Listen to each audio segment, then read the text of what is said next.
Good morning everybody.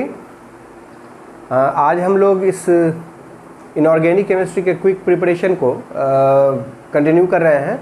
मैंने बताया था आपको कि एग्जामिनेशन पॉइंट ऑफ व्यू से हम इनऑर्गेनिक केमिस्ट्री को कैसे ज़्यादा से ज़्यादा कंसेप्ट कम से कम समय में एक्वायर कर सकते हैं, इस पर बात कर रहे थे। और एक लेक्चर मैंने इस पर बनाया भी हुआ है, एक वीडियो बनाया हुआ भी है। पहले आपने इससे पहले वाले वीडियो आपने देखा होगा, और अगर नहीं देखा है तो इस वीडियो के डिस्क्रिप्शन में आपको उसका लिंक मिल जाएगा। और नहीं तो अगर आपने मेरा चैनल सब्सक्राइब किया हुआ है तो उसमें सभी वीडियो जो है वो एक ऑर्डर में लगा हुआ है, क्रोनोलॉजिकल ऑर्डर में लगा हुआ है। आप वहाँ से भी देख सकते हैं कि इस इनऑर्गेनिक केमिस्ट्री के क्विक प्रिपरेशन के लिए मैंने जो लेक्चर बनाया हुआ है वो अवेलेबल है, आप वहाँ से भी देख सकते हैं। तो ये दूसरा लेक्चर है। मैं कोशिश करूँगा कि एक लेक्चर ज़्यादा से ज़्यादा और लूँ ताकि इनऑर्गेनिक केमिस्ट्री का जो क्विक प्रिपरेशन वाला एपिसोड है वो समाप्त हो जाए। और ये जो अभी इनऑर्गेनिक केमिस्ट्री का जो प्रिपरेशन चल रहा है वो केवल एग्जामिनेशन पॉइंट ऑफ व्यू से है। इसमें कहीं से ऐसा नहीं कि इसको बहुत ही इलाबोरेटिव किया है मैंने, इलाबोरेटिव ही समझिए, लेकिन बड़ा ही कॉन्साइज है ये क्विक प्रिपरेशन। मतलब आप यूँ कह सकते हैं कि जो एग्ज़ामिनेशन में पूछे जाते हैं उसके लिए जो एक बेसिक कंसेप्ट जो है वो मैंने इसमें देने की कोशिश की है। तो ये कंप्लीट एक प्रिपरेशन है एग्ज़ामिनेशन पॉइंट ऑफ व्यू से। अभी जो एग्ज़ामिनेशन पोस्टपोन्ड हुए हैं क्लास 12 के, हो सकते हैं कि जून में वो एग्ज़ाम फिर से कंडक्ट कराया जाए। तो अगर जून में कंडक्ट कराए जाते हैं तो उस सिलेबस तो वही रहेगा, और उसके हिसाब से मैं आपको आपके सामने ये लेक्चर रख रहा हूँ। तो आप क्विक प्रिपरेशन में दो टॉपिक्स पढ़ चुके हैं। मैंने कहा था इसमें कि पीरियोडिक क्लासिफिकेशन जो होता है, पीरियोडिक क्लासिफिकेशन एलिमेंट्स का,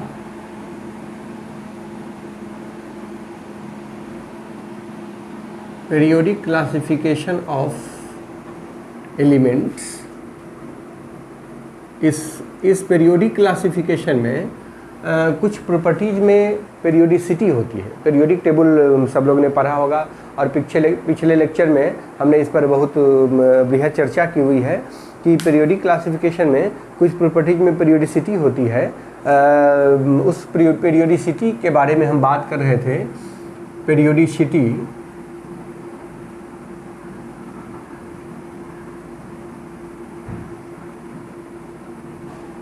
इन प्रॉपर्टीज। तो उस टॉपिक में हम लोग चर्चा कर चुके हैं ऑलरेडी एटॉमिक साइज के बारे में। और एटॉमिक साइज के बारे में यह बताया था आपको कि किसी भी एटम का जो साइज है वो उसके रेडियस पे डिपेंड करता है, रेडियस के डायरेक्टली प्रोपोर्शनल होता है। और रेडियस डिपेंड करता है उसके सेल नंबर पे। Quantum mechanical treatment, quantum mechanical concept को अप्लाई करके भी मैंने बहुत कुछ इसमें कहा था आपको। और ये कहा था फाइनली कि एटॉमिक रेडियस जो है वो टॉप टू बॉटम जब हम आएंगे तो बढ़ेगा, क्योंकि सेल नंबर बढ़ेगा। और जब लेफ़्ट टू राइट जाएंगे तो सेल नंबर कांस्टेंट रहेगा, लेकिन न्यूक्लियर चार्ज बढ़ेगा। तो न्यूक्लियर चार्ज बढ़ने के कारण इसका एटॉमिक साइज घटने लगता है। और फाइनली ग्रुप 18 में जाकर थोड़ा सा एटॉमिक साइज बढ़ जाता है। और उसके बारे में आपको कहा था मैंने, एक बात और भी कहा था कि इनऑर्गेनिक केमिस्ट्री के एक कंसेप्ट को आप हर एक जगह पे लागू नहीं कर सकते हैं। यहाँ हर एक के लिए एक्सप्लेनेशन अलग अलग है। यूँ कहिए कि इनऑर्गेनिक केमिस्ट्री जो है वो अपने आप में एक एक्सेप्शन का केमिस्ट्री है। मतलब हर एक कंसेप्ट के लिए, हर एक रीजनिंग के लिए अलग अलग एक्सप्लेनेशन है। तो ये बात ध्यान में रख के ही आपको ये पढ़ना पड़ेगा। इनऑर्गेनिक केमिस्ट्री हर एक चीज़ का एक्सप्लेनेशन अलग अलग होता है। एक ही कंसेप्ट को आप दूसरे रीजनिंग पर अप्लाई नहीं कर सकते हैं। तो ये बात ध्यान में रखनी है। तो बात हुई कि एटॉमिक साइज जो है वो किसी भी एटम का साइज लेफ़्ट टू राइट बढ़ने से जब हम पीरियोडिक टेबल में जाते हैं तो वो घट जाता है, और टॉप टू बॉटम आते तो बढ़ जाता है। वहाँ भी कुछ डिस्क्रिपेंसीज थी, कुछ एक्सेप्शन थे जिसके बारे में चर्चा की गई थी। और एक बात बता दूं मैंने कि वो जनरल ट्रेंड जो हुआ कि टॉप टू बॉटम आते हैं तो साइज बड़ा होता है, और लेफ़्ट टू राइट जाते हैं तो साइज छोटा होता है, यह जनरल ट्रेंड है। अगर इससे इतर इसके अलावे कोई बात होगी तो हम उसको एक्सप्लेन करेंगे, अदरवाइज फिर हमें उसको एक्सप्लेन करने की ज़रूरत नहीं है। हम उसको एज इट इज़ मान लेंगे, हम समझ जाएंगे कि यही एक जनरल कंसेप्ट है। तो हमको ये समझना है एटॉमिक साइज के बारे में, और इसमें कुछ बातें की भी थी कि जैसे ग्रुप 13 में जाते हैं तो जब एल्युमिनियम से नीचे आते हैं गैलियम में, तो एटॉमिक साइज बड़ा होना चाहिए, लेकिन एटॉमिक साइज वहाँ छोटा हो गया था, जिसके कारण फिर आयोनाइजेशन पोटेंशियल पर असर पड़ा था। तो ये सारी बातें थी। फिर उसी में मैंने कहा कि उसमें एक शील्डिंग इफेक्ट भी होता है, शील्डिंग इफेक्ट कैसे रोल प्ले करता है, ये भी इस पर भी चर्चा हुई है। तो कुल मिलाकर मैंने आपको बहुत कुछ उसमें दिया हुआ है उस लेक्चर में, आप उसको एक बार देख लें। दूसरे प्रॉपर्टीज के बारे में हम लोगों ने बात किया था, आयोनाइजेशन पोटेंशियल। आयोनाइजेशन पोटेंशियल या इसी का दूसरा नाम आयोनाइजेशन इंथैल्पी भी रखे थे। आयोनाइजेशन इंथैल्पी, आयोनाइजेशन पोटेंशियल या आयोनाइजेशन इंथैल्पी। और इस आयोनाइजेशन इंथैल्पी के डेफिनेशन में बात ये हुई थी कि किसी भी आइसोलेटेड आइटम के आउटर मोस्ट सेल से एक इलेक्ट्रॉन को हटाना है, उसके लिए हमें जो एनर्जी खर्च करनी पड़ेगी, दैट इज आयोनाइजेशन इंथैल्पी। मैंने ये कहा था कि अगर कोई एक एलिमेंट X है, इसको गैसियस स्टेट में होना चाहिए और तब उसमें थोड़ी सी एनर्जी देंगे तो ये X प्लस गैस बनाएगा और एक इलेक्ट्रॉन रिलीज करेगा। इसमें जो एनर्जी खर्च होगी हम उसी को आयोनाइजेशन पोटेंशियल कहते हैं। ये चर्चा हो गई थी। और इसमें यह भी बताया था मैंने कि अगर यह X सोडियम हुआ, X जो है वो सोडियम है, तो इसके लिए मैंने बताया था कि ये डाटा मुझे याद है 496 kilo joule, 496 kilo joule mole inverse होता है ये डाटा। वैसे ही अगर ये लिथियम होता तो इसके लिए आयोनाइजेशन पोटेंशियल का वैल्यू है 512 किलो जूल मोल इन्वर्स। तो ये आयोनाइजेशन पोटेंशियल की बात की थी। और आयोनाइजेशन पोटेंशियल किन किन फैक्टर्स पे डिपेंड करता है, इस पर भी बात हुई, और उन सारे के सारे फैक्टर्स को हम लोगों ने बड़े डिटेल में एक्सप्लेन करा हुआ है, तो आप उसको पिछले वीडियो में फिर से देख सकते हैं। आयोनाइजेशन पोटेंशियल कैसे वैरी करता है, क्यों वैरी करता है, इसमें बहुत सारी बातें थी। First ionization potential, second ionization potential, third ionization potential, ये सारी बातें हो चुकी हैं और उसको आप डिटेल में देख सकते हैं। आज जो हमें एक्चुअली टॉपिक डिस्कस करना है वो टॉपिक है electron affinity, electron gain enthalpy, electron gain enthalpy, electron gain enthalpy, यही टॉपिक हम लोग आज डिस्कस करने वाले हैं कि इलेक्ट्रॉन गेन इंथैल्पी। 2-3 प्रॉपर्टीज हैं इसमें पीरियोडिसिटी में, और उसको देख लेना है। और उसके बाद मैंने कहा भी था आपको कि एक सेकेंड पीरियड एनोमेली है, तो सेकेंड पीरियड एनोमेली को समझने से पहले थोड़ी सी बॉन्डिंग का कंसेप्ट देना पड़ेगा, थोड़ा सा बॉन्डिंग पर डिस्कसन करना पड़ेगा, उसके बाद हम लोग सेकेंड पीरियड एनोमेली में आ पाएंगे। तो हमें इलेक्ट्रॉन गेन इंथैल्पी की बात करनी है। अभी तक तो बात जो किया इलेक्ट्रॉन आयोनाइजेशन पोटेंशियल में कि इलेक्ट्रॉन रिलीज करने में, इलेक्ट्रॉन देने में कितनी एनर्जी लगती है। अभी हमें बात करनी है कि इलेक्ट्रॉन रिलीज के इलेक्ट्रॉन निकालने में जो एनर्जी खर्च होती है। अभी हमें बात करनी है कि इलेक्ट्रॉन अगर ऐड करना है किसी आइटम में, किसी आइसोलेटेड आइटम में अगर इलेक्ट्रॉन ऐड करना है तो हमें उसमें क्या क्या बातें हो सकती, क्या क्या संभावनाएं हो सकती है, हम इस पर चर्चा करते हैं। तो सपोज कीजिए कि कोई एक आइटम है X, जो कि आइसोलेटेड है, निश्चित रूप से वो गैसियस स्टेट में होगा। हमें इसमें एक इलेक्ट्रॉन ऐड करना है, तो ऐड करने से ये बना देगा X माइनस गैस। इसमें जो एनर्जी खर्च होगा इलेक्ट्रॉन गेन इंथैल्पी, इसको हम कहेंगे, वही कहलाएगा electron gain enthalpy. Electron gain enthalpy, हम इस डाटा को, इस वैल्यू को कहेंगे, इस इंथैल्पी चेंज को इलेक्ट्रॉन गेन इंथैल्पी कहेंगे। अब ये जो इलेक्ट्रॉन गेन इंथैल्पी, निश्चित रूप से इसका डेफिनेशन हो जाएगा कि द चेंज इन इंथैल्पी, इस पर हम आते हैं कि change in enthalpy when an electron is added to the outer most shell of an isolated item in gaseous state. फिर यहाँ यह भी एक जो इलेक्ट्रॉन गेन इंथैल्पी है, यह एक आइसोलेटेड एटम की प्रॉपर्टी है। तो हम ये कह सकते हैं कि electron gain enthalpy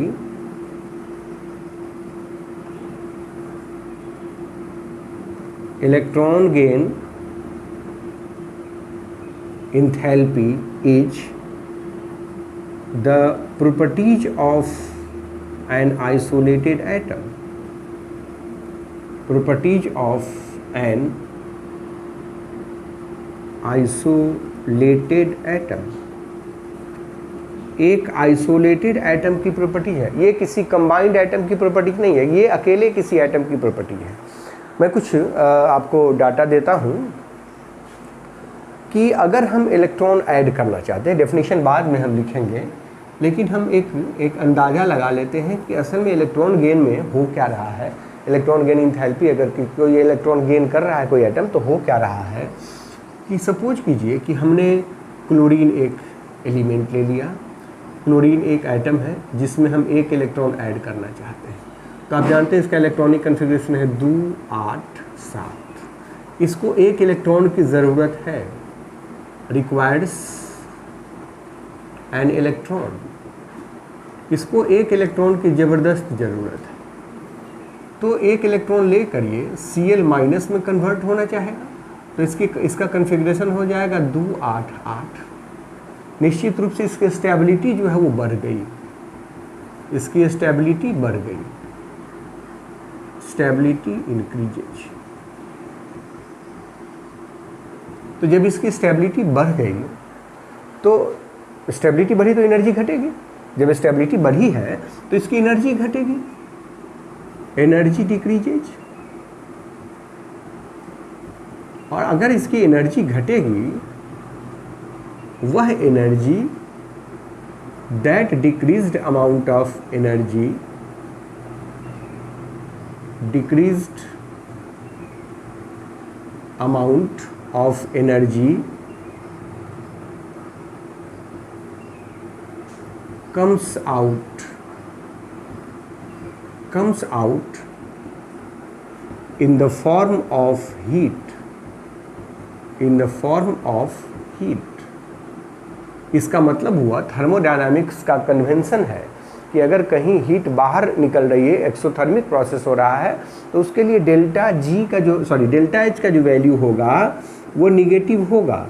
hence electron gain enthalpy की अगर आप बात करते हैं तो दिस विल बी निगेटिव। और मुझे डाटा याद है इसका, -349 किलो जूल मोल इन्वर्स। मतलब ये हुआ कि यह एक इलेक्ट्रॉन लेकर इतना स्टेबल हो जाएगा, 349 किलो जूल इतना स्टेबिलिटी उसकी बढ़ जाएगी। ठीक इसके उलट अगर हम बात करते हैं हीलियम की, सपोज कीजिए आपने हीलियम की बात की, या हीलियम को छोड़िए ना, आप नियन की बात करें, नियन की ही बात करें। अगर नियन है तो नियन में 2 8 इसका कन्फिग्रेशन है, ये स्टेबल है। अगर आप इसको इलेक्ट्रॉन देना चाहते हैं तो ये नियन गैस माइनस बनावेगा, और इसमें जो इंथैल्पी चेंज होगा वो इंथैल्पी चेंज कहलाएगा इलेक्ट्रॉन गेन इंथैल्पी, निश्चित रूप से इलेक्ट्रॉन गेन इंथैल्पी। लेकिन यहाँ एक बात है कि अगर हम इस इलेक्ट्रॉन गेन इंथैल्पी की बात करें तो इसका कन्फिग्रेशन तो हो जाना है 2 8 1, सोडियम का कन्फिग्रेशन हो जाना है, जो कि स्टेबिलिटी घटा देगा। तो यहाँ पर स्टेबिलिटी घट रही है, तो उस एक्स्ट्रा इलेक्ट्रॉन को लेना ही नहीं चाहेगा, वो नियन इलेक्ट्रॉन लेना नहीं चाहेगा। तो इलेक्ट्रॉन अगर लेना नहीं चाहेगा तो उसको होल्ड करने के लिए, उस एक्स्ट्रा इलेक्ट्रॉन को होल्ड करने के लिए हमें एनर्जी देनी पड़ेगी, और जब हम एनर्जी देंगे तो वह हो जाएगा एक एंडोथर्मिक प्रोसेस। और उस केस में, नियन के केस में, जो इलेक्ट्रॉन गेन इंथैल्पी का वैल्यू होगा वह पॉजिटिव हो जाएगा। थर्मोडायनामिक्स के कन्वेंशन के अनुसार वह इलेक्ट्रॉन गेन इंथैल्पी निगेटिव हो जाएगा। तो हम ये कह सकते हैं कि for neon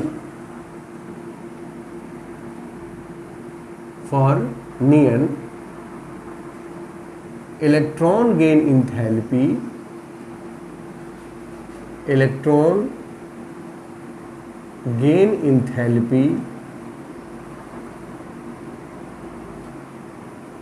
will be positive. वह जो इलेक्ट्रॉन गेन इंथैल्पी है वह पॉजिटिव हो जाएगा नियन के लिए। ये भी हमने डिस्कस कर लिया, हमने समझ लिया कि नियन के लिए इलेक्ट्रॉन गेन इंथैल्पी पॉजिटिव हो जाएगा। मतलब कि हम ये नहीं कह सकते हैं कि the amount of energy released और the amount of energy required, ये हम नहीं कह सकते हैं।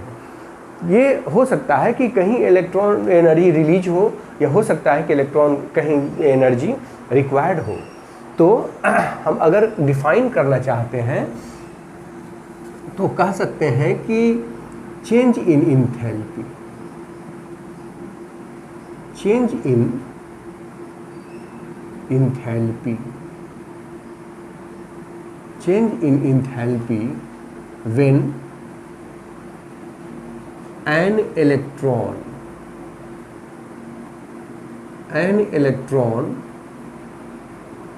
is added to the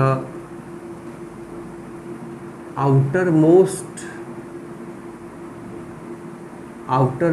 cell of an isolated atom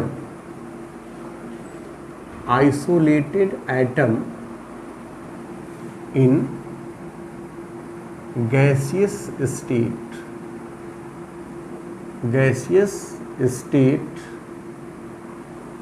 is known as the electron gain enthalpy. Electron gain enthalpy, यहाँ यह डेफिनेशन मैंने लिखा जानबूझकर कि यहाँ आपको डाउट ना हो, ये कन्फ्यूज़न ना हो कि एनर्जी रिक्वायर्ड है कि रिलीज्ड है। यहाँ रिलीज्ड भी हो सकता है, रिक्वायर्ड भी हो सकता है, ये डिपेंड करता है उस एटम के नेचर पे। तो हमें ये ध्यान में रखना है। तो जैसे मैंने कहा भी कि अगर हम कोई एटम लेते हैं X जो कि गैसियस स्टेट में हो, तो हम इसको एक इलेक्ट्रॉन देना चाहते हैं, तो इलेक्ट्रॉन देने में X माइनस गैस बना देगा ये। और इसमें जो हम कहते हैं कि यही है कि Eg लिखा है इलेक्ट्रॉन गेन के लिए, H तो इंथैल्पी का सिंबल है। ये जो फाई मैंने लिखा है वो है स्टैंडर्ड कंडीशन में, यही है electron gain enthalpy. Electron gain enthalpy, यही हुआ इलेक्ट्रॉन गेन इंथैल्पी। और यह वैल्यू अलग अलग केसेस में अलग अलग होते हैं। एक बात यहाँ मैं बता दूँ कि ये जो इलेक्ट्रॉन गेन इंथैल्पी है, ये प्रॉपर्टीज है आइसोलेटेड एटम की, ये तो पहले भी मैंने बताया है। Properties of an isolated atom, पहली बात। दूसरी बात कि मेज़र किया जाता है, measured at the absolute zero temperature, absolute zero temperature.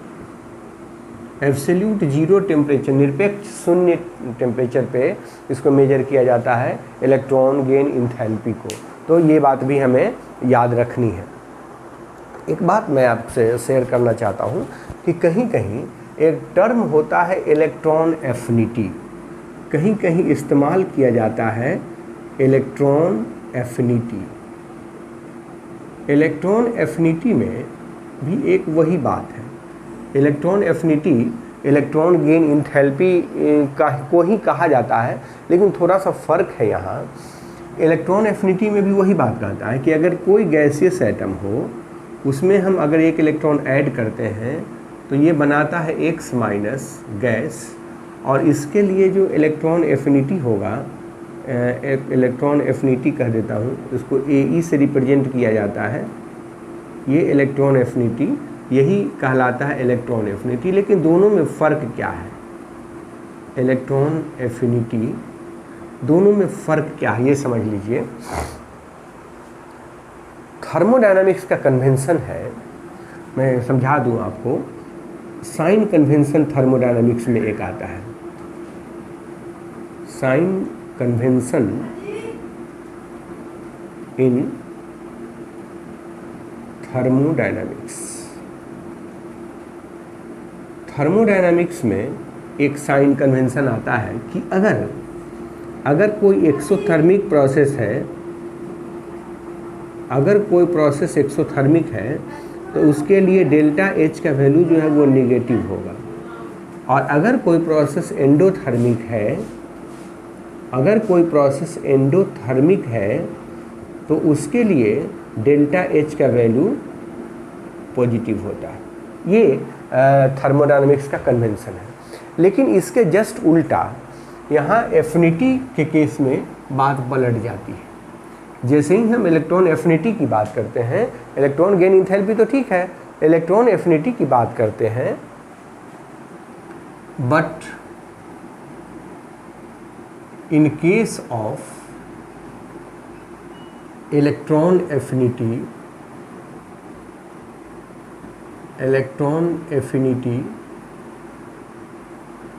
the sign becomes reverse, the sign becomes reverse। बस इतना ही सा फर्क होता है, साइन becomes reversed। कि अगर एनर्जी रिक्वायर्ड है, एनर्जी रिक्वायर्ड है तो इलेक्ट्रॉन एफिनिटी जो होगा वो हो जाएगा निगेटिव, और अगर एनर्जी रिलीज्ड हो रही है, अगर एनर्जी रिलीज्ड हो रही है तो इलेक्ट्रॉन एफिनिटी हो जाता है पॉजिटिव। ये साइन पलट जाता है। केवल बात यही होती है, इलेक्ट्रॉन एफिनिटी और इलेक्ट्रॉन गेन इंथैल्पी में ये फ़र्क है। लेकिन जब आप एब्सोल्यूट टेम्परेचर पे इसको मेजर करते हैं तो एक रिलेशन है दोनों के बीच में, एक रिलेशन है दोनों के बीच में, इलेक्ट्रॉन एफिनिटी और इलेक्ट्रॉन गेन इंथैल्पी के बीच में relationship between electron affinity, electron affinity and electron gain enthalpy, electron gain enthalpy वो रिलेशन है कि इलेक्ट्रॉन गेन इंथैल्पी बराबर इलेक्ट्रॉन एफिनिटी माइनस 5/2 RT। ये at other temperature than absolute zero, absolute zero, absolute zero के छोड़कर किसी दूसरे temperature पर यह रिलेशन होता है। एब्सोल्यूट जीरो पे तो T0 हो जाएगा, तो electron gain enthalpy minus AE हो जाएगा। आप समझ गए इस रिलेशन से कि दोनों का साइन जो है वो अपोजिट हो जाएगा जी। ये बात है इलेक्ट्रॉन गेन इंथैल्पी में। अब बारी आई कि आखिर वो फैक्टर्स कौन कौन से हैं जिस पर इलेक्ट्रॉन गेन इंथैल्पी डिपेंड करता है। तो हम पहले उन फैक्टर्स को समझ लेना चाहते हैं कि आखिर में वो फैक्टर्स कौन से हैं जिस पर इलेक्ट्रॉन गेन इंथैल्पी डिपेंड करता है। तो ये जो इलेक्ट्रॉन गेन इंथैल्पी है निश्चित रूप से एक एनर्जी है। तो एनर्जी रिलीज होता है या एनर्जी की ज़रूरत पड़ती है तो वहाँ जब कभी किसी एटॉमिक लेवल पे हम बात करते हैं एनर्जी की, तो वहाँ अट्रैक्शन या रिपल्सन रोल प्ले करता है। अट्रैक्शन होगा तो एनर्जी घटेगी और रिपल्सन होगा तो एनर्जी बढ़ेगी। तो एनर्जी घटेगी तो वहाँ एक्सोथर्मिक केस आएगा, और अगर एनर्जी बढ़ेगी मतलब रिपल्सन होगा तो वहाँ एंडोथर्मिक का केस आएगा। तो दोनों ही केसेस में हमें यहाँ डिस्कस कर लेना है कि आखिर वो फैक्टर्स कौन से हैं, किस पे डिपेंड करेगा। तो ये जो एनर्जी का चेंज होता है, सपोज कीजिए कि एक एटम है, यहाँ एक एटम है और इसके बीच में न्यूक्लियस है, ठीक है, न्यूक्लियस होता है। तो हम अगर इसमें एक इलेक्ट्रॉन ऐड करना चाहते हैं एक इलेक्ट्रॉन ऐड करना चाहते हैं तो एनर्जी जो चेंज होना है, या तो एनर्जी रिलीज होना है, नहीं तो एनर्जी रिक्वायर्ड होना है। दोनों ही केस में इस इलेक्ट्रॉन को यहाँ अट्रैक्शन या रिपल्सन रोल प्ले करेगा। मतलब ये हुआ कि दो पॉसिबिलिटी हो सकती है कि electrons are attracted, electrons are attracted, या दूसरी पॉसिबिलिटी हो सकती है कि electrons are repelled out, electrons are repelled out, electron जो है वो रिपेल्ड आउट हो। दो पॉसिबिलिटी हो सकती है। तो या तो अट्रैक्शन होगा, अट्रैक्शन किसके कारण होगा? अट्रैक्शन जो है न्यूक्लियस के कारण होगा, क्योंकि न्यूक्लियस पर पॉजिटिव चार्ज होता है। अट्रैक्शन जो है वो due to nucleus, due to nucleus. और रिपल्सन की अगर हम बात करें तो रिपल्सन की अगर आप बात करते हैं तो वो होगा due to inter electronic repulsion, inter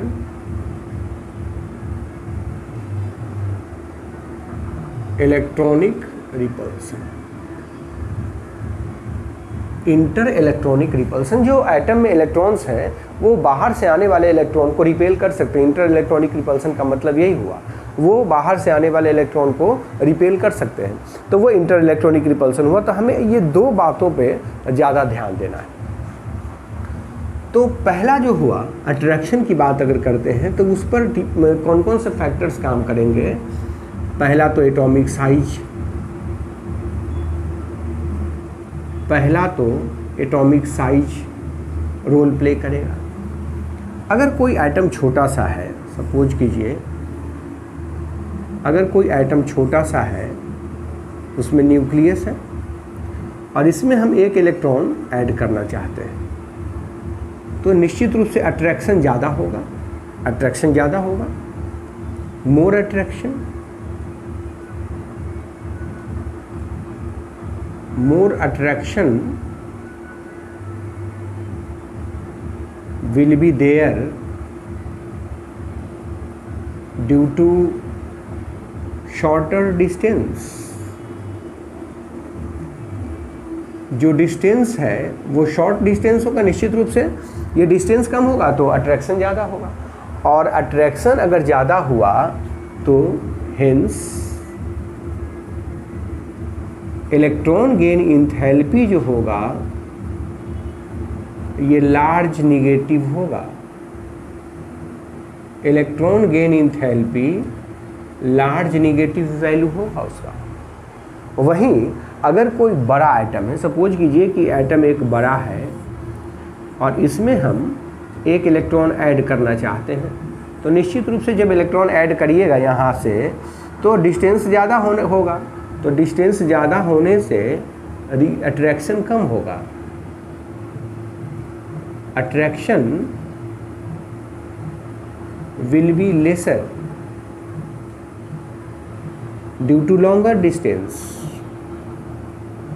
due to longer distance. तो अट्रैक्शन अगर कम हुआ तो इसका मतलब हुआ कि इलेक्ट्रॉन गेन इंथैल्पी का वैल्यू जो है वो लेस निगेटिव होगा, लेस निगेटिव, लेकिन होगा निगेटिव। अट्रैक्शन हो रहा है तो निगेटिव ही होगा, लेकिन लेस निगेटिव होगा। यहाँ एक बात ध्यान दीजिए कि इलेक्ट्रॉन गेन इंथैल्पी का वैल्यू अगर सिग्निफिकेंट है, अगर वो किसी काम का है, अगर वो मीनिंगफुल है, तो वो निगेटिव ही होना चाहिए। पॉजिटिव इलेक्ट्रॉन गेन इंथैल्पी का कोई मतलब नहीं है, क्योंकि पॉजिटिव होने का मतलब ये होता है कि उस एटम को इलेक्ट्रॉन की ज़रूरत है ही नहीं, तो जब ज़रूरत ही नहीं तो उसका कोई क्या मीनिंग है। तो हमें जब कभी बात करनी है तो निगेटिव वैल्यू की बात करनी है, लेकिन आपको निगेटिव वैल्यू कहना पड़ेगा कि negative value of electron gain enthalpy varies in such a way, अब ये आपको मेंशन करना पड़ेगा। तो खैर वो मेंशन करेंगे, लेकिन अभी आपने ये समझा कि अगर कोई छोटा आइटम है तो उसका इलेक्ट्रॉन गेन इंथैल्पी ज़्यादा निगेटिव होगा मुकाबले एक बड़े एटम के। और एक फैक्टर तो ये हुआ दूसरा फैक्टर हो सकता है nuclear charge. Nuclear charge,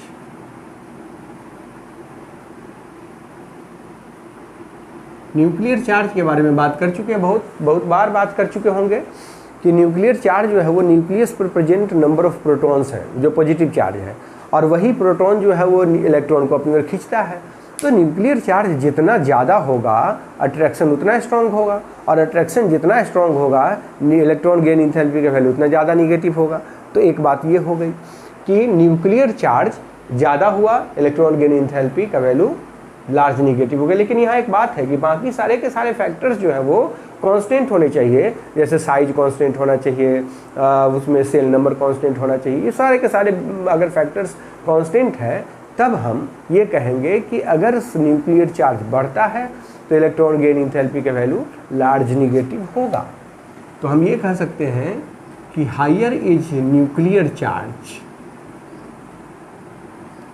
higher is the nuclear charge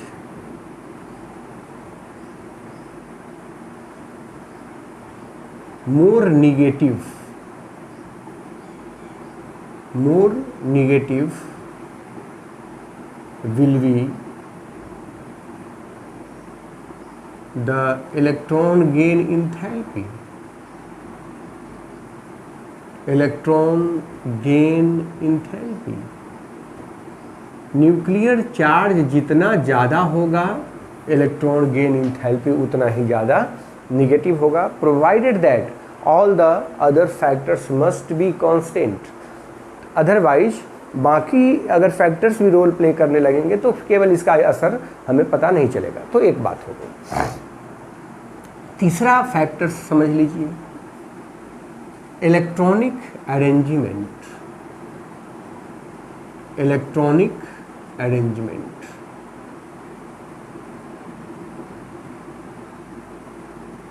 मैंने आपको पहले ही बता दिया है कि ये जो इलेक्ट्रॉन ऐड करने से एनर्जी रिलीज होती है, वह एनर्जी रिलीज होती है किसके कारण?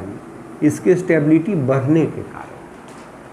अगर इलेक्ट्रॉन के जाने से स्टेबिलिटी घट जाए तो निश्चित रूप से इलेक्ट्रॉन गेन इंथैल्पी का वैल्यू बदल जाएगा। तो यहाँ मैं ये कहता हूँ कि energy is released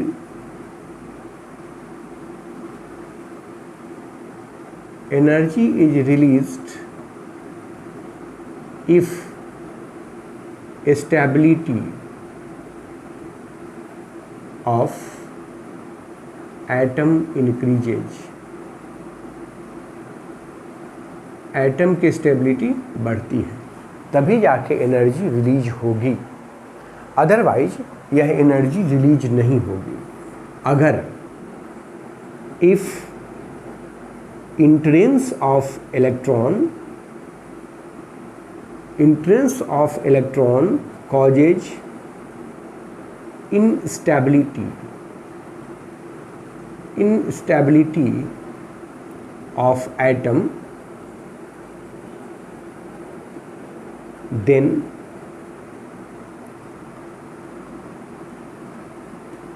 the amount of energy released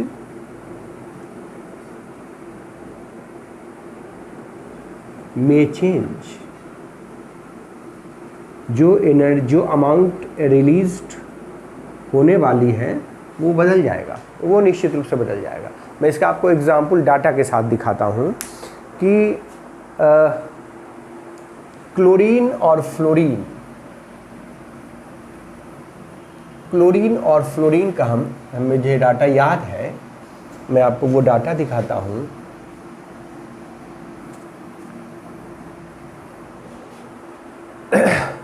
कि फ्लोरीन में जब आप एक इलेक्ट्रॉन ऐड करते हैं तो ये बनाता है F-। आपको ये पता है कि फ्लोरीन दुनिया का सबसे इलेक्ट्रोनेगेटिव एलिमेंट है, मतलब इसको इलेक्ट्रॉन की बहुत ज़्यादा ज़रूरत है। -328 किलो जूल मोल इनवर्स इसका वैल्यू इलेक्ट्रॉन गेन इंथैल्पी का। और वहीं अगर क्लोरीन की बात करते हैं आप, क्लोरीन गैस, इसको 1 इलेक्ट्रॉन हमने दिया, ये Cl माइनस गैस बना दिया, और इसके लिए इलेक्ट्रॉन गेन इंथैल्पी का वैल्यू है -348 या 9 किलो जूल मोल इनवर्स। यहाँ कुछ डिस्क्रिपेंसीज है, एक्सेप्शन है, इसको समझना होगा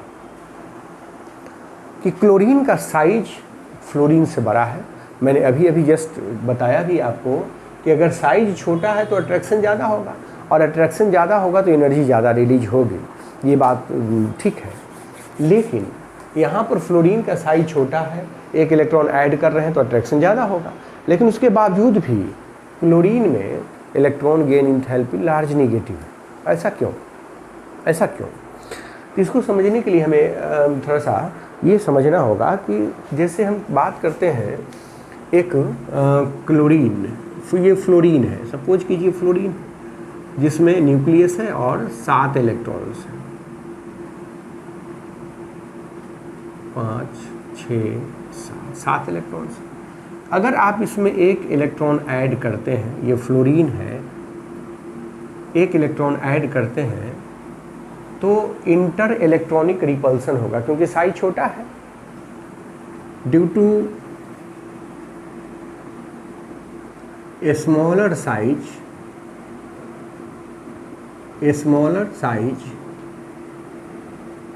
इंटर इलेक्ट्रॉनिक रिपल्सन स्टार्ट्स।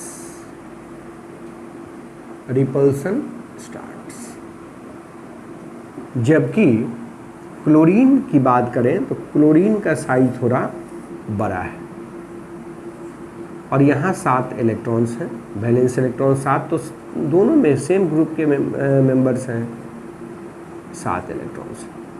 अगर आप इसमें 1 इलेक्ट्रॉन ऐड करना चाहते हैं तो इंटर इलेक्ट्रॉनिक रिपल्सन नहीं होगा, नो इंटर इलेक्ट्रॉनिक रिपल्सन। और जब इंटर इलेक्ट्रॉनिक रिपल्सन नहीं होगा तो निश्चित रूप से इसकी स्टेबिलिटी ज़्यादा बढ़ेगी इसके मुकाबले, तो इसका electron gain enthalpy large negative होगा फ्लोरीन के मुकाबले। यही कंसेप्ट हम लोग अप्लाई करते हैं ऑक्सीजन सल्फर में, नाइट्रोजन फास्फोरस में। कहना ये है कि electron gain enthalpy of nitrogen is less negative in comparison to that of phosphorus. Similarly, the electron gain enthalpy of oxygen is less negative in comparison to sulfur. तो ये बातें वहीं से डिराइव्ड हो जाती है कि अगर साइज छोटा है तो 1 इलेक्ट्रॉन ऐड करने से हमें इंटर इलेक्ट्रॉनिक रिपल्सन का सामना करना पड़ेगा। इंटर इलेक्ट्रॉनिक रिपल्सन जो है वह इलेक्ट्रॉन गेन इंथैल्पी के वैल्यू को घटा देगा। ये बात हुई, तो हमें ये याद रखना होगा। अब बात करते हैं कि जब हम लेफ़्ट टू राइट जाते हैं और टॉप टू बॉटम आते हैं किसी पीरियोडिक टेबल के ग्रुप में और पीरियड में, तो क्या होता है, ये वेरिएशन हमें समझ लेना है।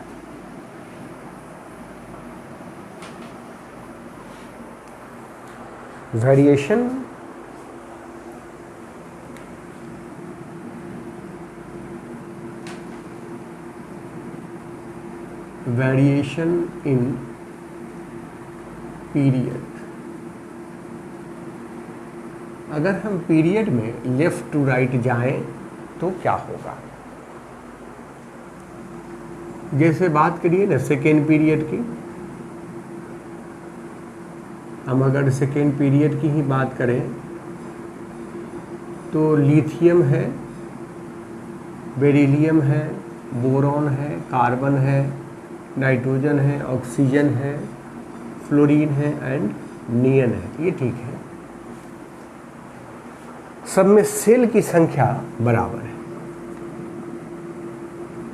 सेल जो है वो 2 2 2 2 2 2 2 एंड 2। लेकिन न्यूक्लियर चार्ज जो है वो तो बढ़ रहा है, 3, 4, 5, 6, 7, 8, 9, 10। तो यहाँ हम ग्रुप 18 को छाड़ देते हैं। अब तो जानते हैं कि ग्रुप 18 में इलेक्ट्रॉन गेन इंथैल्पी पॉजिटिव हो जाता है, तो हम उसकी बात नहीं करेंगे।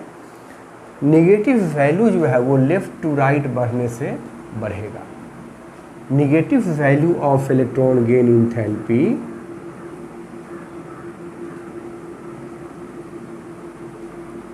negative value of electron gain enthalpy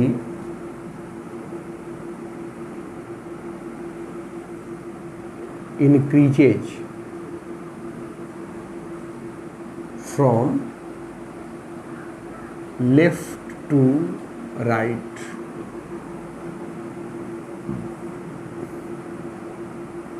Becomes maximum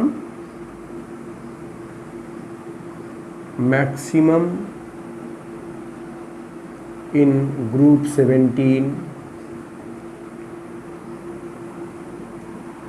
ये बात हुई। जब लेफ्ट टू राइट बढ़ेंगे, यहाँ कोई डिस्क्रिपेंसीज नहीं है, कोई एक्सेप्शन नहीं है, इसलिए हम इसको एज इट इज़ एक्सेप्ट करते हैं कि लेफ़्ट टू राइट जाएंगे तो निगेटिव वैल्यू जो है वो बढ़ता जाएगा और ग्रुप 17 में जाकर ये मैक्सिमम हो जाएगा। Variation in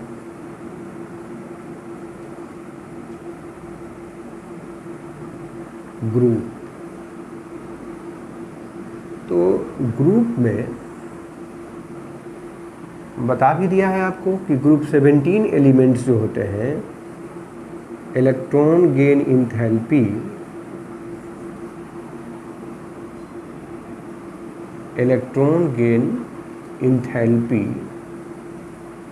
of group 17 elements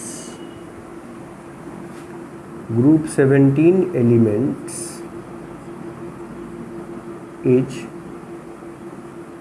the large negative। Group 17 elements का electron gain enthalpy large negative होता है, ये हम जानते हैं। तो ग्रुप 17 की बात कीजिए तो फ्लोरीन, क्लोरीन, ब्रोमीन, आयोडीन, जब टॉप टू बॉटम आते हैं तो साइज बड़ा होता है। साइज बड़ा तो electron gain enthalpy less negative होना चाहिए। From top to bottom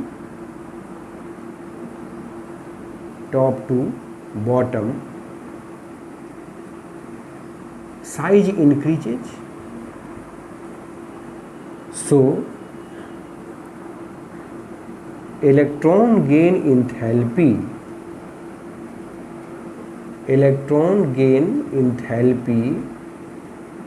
should less negative होना चाहिए। लेकिन अभी जस्ट डिस्कस किया हम लोगों ने कि यहाँ एक एक्सेप्शन है, यहाँ एक ब्रेक है कि electron gain enthalpy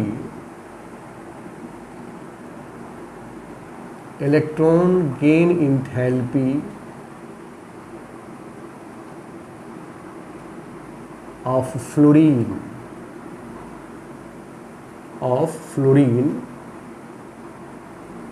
is less negative than that of chlorine, और उसका कारण आपको अभी जस्ट समझाया है मैंने। तो ये कुछ एक्सेप्शंस हैं और उसको याद रखना है। इलेक्ट्रॉन गेन इंथैल्पी के बारे में ये बातें हुई, और आपको पता हो कि इलेक्ट्रॉन गेन इंथैल्पी भी किसी भी एटम के, किसी भी एलिमेंट के रिएक्टिविटी में बहुत बड़ा रोल प्ले करता है electron gain enthalpy.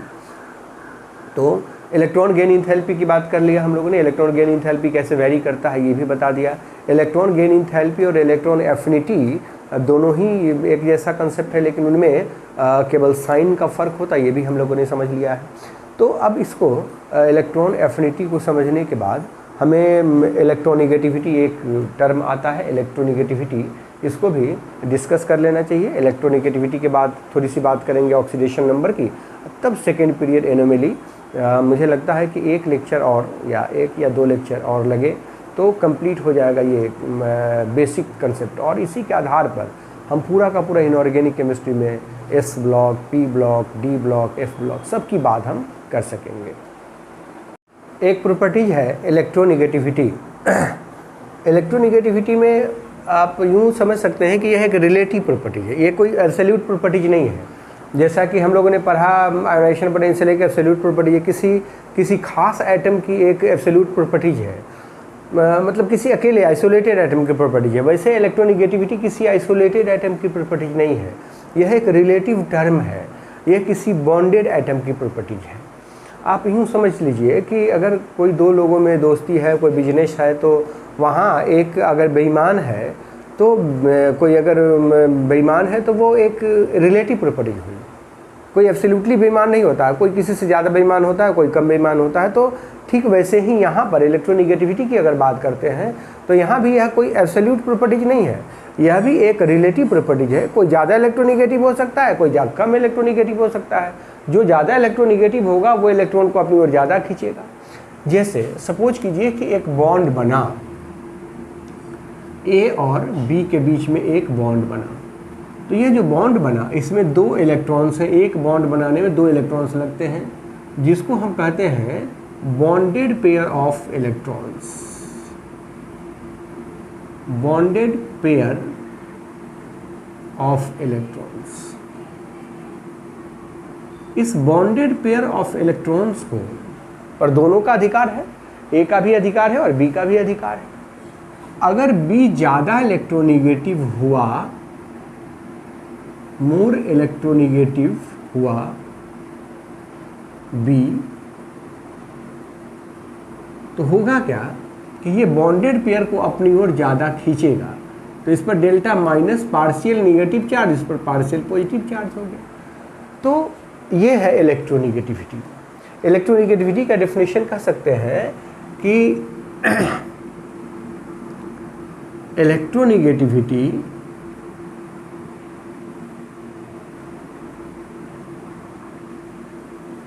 is actually the properties of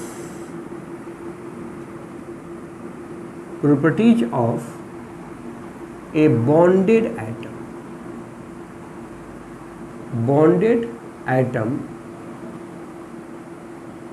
but not the isolated atom। यह आइसोलेटेड एटम की प्रॉपर्टीज नहीं है, यह किसी बॉन्डेड एटम की प्रॉपर्टीज है। तो कह सकते हैं कि the tendency it is actually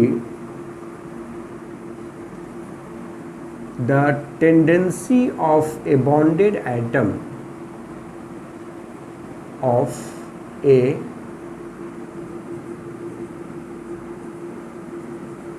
bonded atom to attract shared pair of electrons,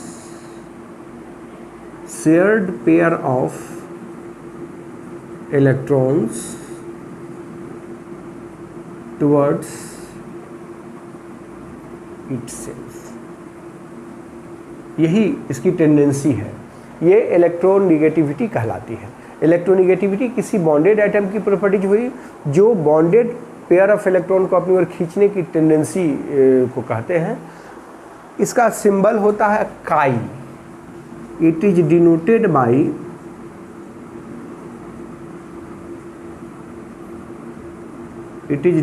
by काई। ये इसको हम लोग काई पढ़ते हैं, काई से इसको रिप्रेजेंट करते हैं। चूंकि यह एक रिलेटिव टर्म है इसलिए इसका कोई यूनिट नहीं होता है। It is an unitless quantity. यह एक यूनिटलेस क्वांटिटी, इसकी कोई यूनिट नहीं होती है।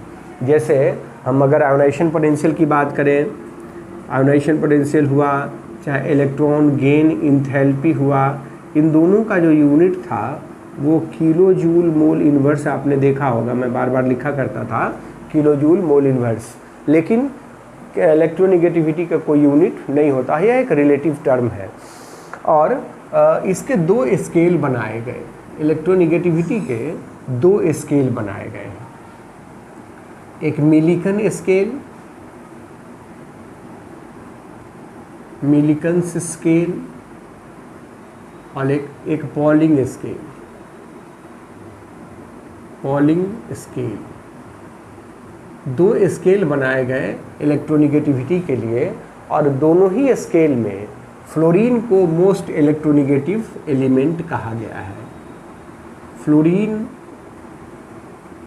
Is the most electronegative element, most electronegative element. Fluorine को सबसे ज़्यादा इलेक्ट्रोनिगेटिविटी 4.0 दिया गया, और उसके बाद जो इलेक्ट्रोनिगेटिविटी का टर्म आता है, सबसे ज़्यादा फ्लोरीन इलेक्ट्रोनिगेटिव है, उसके बाद ऑक्सीजन इलेक्ट्रोनिगेटिव है, उसके बाद नाइट्रोजन इलेक्ट्रोनिगेटिविटी है। तो ये तीनों जो है द मोस्ट इलेक्ट्रोनिगेटिव एलिमेंट्स के कैटेगरी में रखे गए हैं। और इलेक्ट्रोनिगेटिविटी की बात जब कभी आती है तो हम मेटल्स के इलेक्ट्रोनिगेटिविटी की बात करते नहीं हैं, नॉन मेटल्स के इलेक्ट्रोनिगेटिविटी की बात करते हैं, क्योंकि वो बॉन्डेड पेयर ऑफ इलेक्ट्रॉन्स को अपनी ओर खींचने की टेंडेंसी रखते हैं। डाटा सबका अवेलेबल है, मेटल का भी अवेलेबल है, नॉन मेटल का भी अवेलेबल है, लेकिन जो सिग्निफिकेंट हुआ, जो भी हम ये कहते हैं कि लॉजिकल बात है, इलेक्ट्रोनिगेटिविटी की बात अगर करते हैं तो लॉजिकली हम नॉन मेटल की ही बात करते हैं, तो नॉन मेटल के इलेक्ट्रोनिगेटिविटी की बात करते हैं। इलेक्ट्रोनिगेटिविटी लेफ़्ट टू राइट जाइएगा तो बढ़ेगा, क्योंकि नॉन मेटलिक कैरेक्टर बढ़ता है। तो यूँ कह दीजिए ना कि electronegativity directly non metallic character को शो करता है। Electronegativity, this is the indicative of non metallic character, non metallic character. ये नॉन मेटेलिक कैरेक्टर को इंडिकेट करता है। इलेक्ट्रोनिगेटिविटी की बात जब जहाँ कहीं भी आएगी तो नॉन मेटल की ही बात होगी, नॉन मेटल की चर्चा होगी। और इलेक्ट्रोनिगेटिविटी जो है वो एक कंबाइंड इफेक्ट है। काई जो है वो मेजर किया जाता है ionization potential plus electron gain enthalpy by 5.6। ये कहीं से एक फार्मूला है। मतलब ये हुआ कि इलेक्ट्रोनिगेटिविटी जो है वो डिपेंड करता है ionization potential, electron gain enthalpy के वैल्यूज़ पे। मतलब दोनों का क्यूमुलेटिव इफेक्ट जो हुआ वही इलेक्ट्रोनिगेटिविटी हुआ। इलेक्ट्रोनिगेटिविटी कोई एब्सोल्यूट टर्म नहीं है, मैंने बार बार कहा आपको। तो इसके बारे में बहुत कुछ जानना नहीं, केवल ये समझना है कि इलेक्ट्रोनिगेटिविटी सबसे ज़्यादा किसकी है, मतलब इलेक्ट्रोनिगेटिव मोस्ट इलेक्ट्रोनिगेटिव के कैटेगरी में कौन कौन से आते हैं, ये हमें समझना है। तो मैंने आज दो प्रॉपर्टीज के बारे में आपको कहा, एक इलेक्ट्रॉन गेन इंथैल्पी जिसको इलेक्ट्रॉन एफिनिटी भी कहते हैं और दोनों में फ़र्क क्या ये बता दिया है, और दूसरा इलेक्ट्रोनिगेटिविटी। अब हम ऑक्सीडेशन स्टेट की बात करेंगे नेक्स्ट लेक्चर में, क्योंकि ये बहुत बड़ा लेक्चर हो जाने वाला है। तो नेक्स्ट लेक्चर में हम बात करेंगे ऑक्सीडेशन स्टेट कैसे वेरी करता है, और फिर सेकेंड पीरियड एनोमली को पढ़ने के लिए हम कुछ केमिकल बॉन्डिंग का कंसेप्ट अप्लाई करेंगे। तो अगर आपने अभी तक चैनल सब्सक्राइब नहीं किया तो सब्सक्राइब कर लें, और वीडियो अच्छा लगे तो लाइक देना ना भूलेंगे। फिर नेक्स्ट वीडियो में नेक्स्ट लेक्चर में आपसे मुलाकात होगी। धन्यवाद।